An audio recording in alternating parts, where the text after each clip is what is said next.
Harlan Pruden.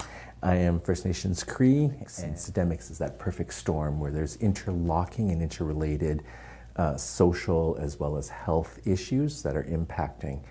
And when I looked at the syndemics, I became really kind of hopeful in that we have to start looking at the context in which the disease is happening, or how the context is allowing the spread of the disease. And the context is what I'm saying is an overall picture, right?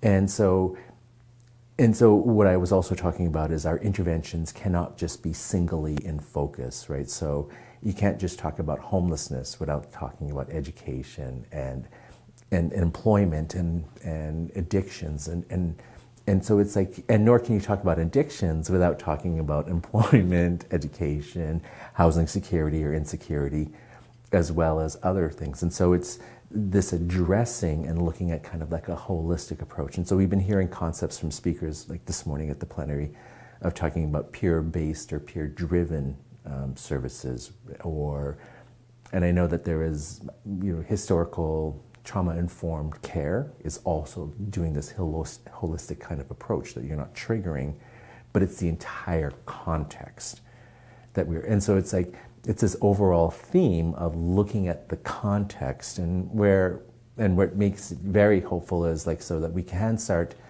a way of talking about and a framework of addressing those big, huge issues of racism and systemic and institutional racism that exists for many people of color, and particularly in Canada for the Aboriginal and First Nations and Indigenous and Métis.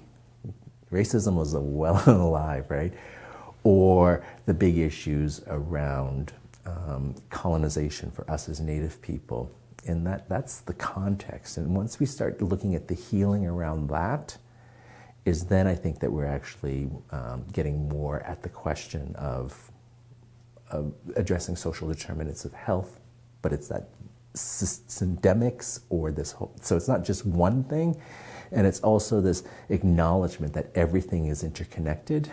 And as a Native person, we know that everything is connected, and because we're whole people. And so that's what I'm really hopeful around this conversation, because it's not just looking at one thing, it's looking at everything, which makes it incredibly challenging. But syndemics and that research and discussion is the opening up of that. And so I'm very hopeful around that. Culture is treatment and culture is prevention, and that, again, it goes back to that larger framework that anything that instills greater cultural pride increases self-esteem, and you have an increased self-esteem, better decision-making processes happen. And it's a holistic approach to health and well-being. And so that's a new sort of we're actually articulating it, that culture is prevention and culture is treatment.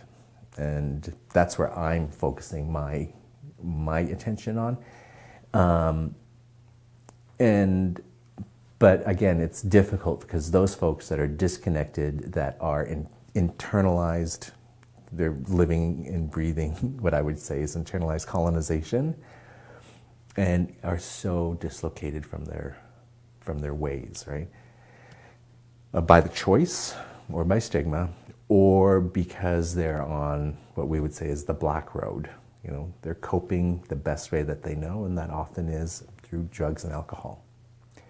And I think what we just have to do is stay the course, continue on doing it, because I know that once people start that sobering up, looking at those issues, they find it back to the red road. And I think that what I consistently do is drop little tobacco and pray for those people that are on that journey and on that road, that one day that they can find the red road. And so once they find the red road, that there is programming and there are spaces for them to say, come and celebrate your Indianness, come and celebrate your two-spiritness, and that there is that support there for them. I'm Margaret Robinson. I'm a researcher in residence at the Ontario HIV Treatment Network, and my focus is on Aboriginal health. What they found in BC is that when there were particular elements present in an Indigenous culture, like self-government, for instance, or control over police, fire department, health services, people speaking their Indigenous language, that suicide rates just plummeted. They identified a number of key markers, and if these things are present in a community, then they have very little suicide, in part because it enables young people, and other people as well, to imagine a future for themselves as an Indigenous person in the community they live in. If, as the study suggests, that having strong Indigenous communities keeps people healthy and lowers rates of diabetes, lowers rates of suicide, lowers people's issues with mental health or substance use, then I think we need to be investing in strong Indigenous communities. We need to be helping people get access to their culture and helping people stay connected with it, because not only is it the right thing to do and it helps create healthier people, but it's actually cheaper in the long run to keep people healthy than it is to treat people who are sick. Yes, I was lead on the Two-Spirit Roundtable, which examined mental health and substance use among Two-Spirit people in Timmins and in Ottawa. And we interviewed people there in a round circle, and it was amazing when people started talking about the impact that cultural connection and tradition and involvement in ceremony had had on their lives. It changed the way that they felt about their own mental health and well-being. It changed the way that they dealt with stigma and helped them move through trauma and grief and all those issues of violence that we face as Indigenous people in our daily lives.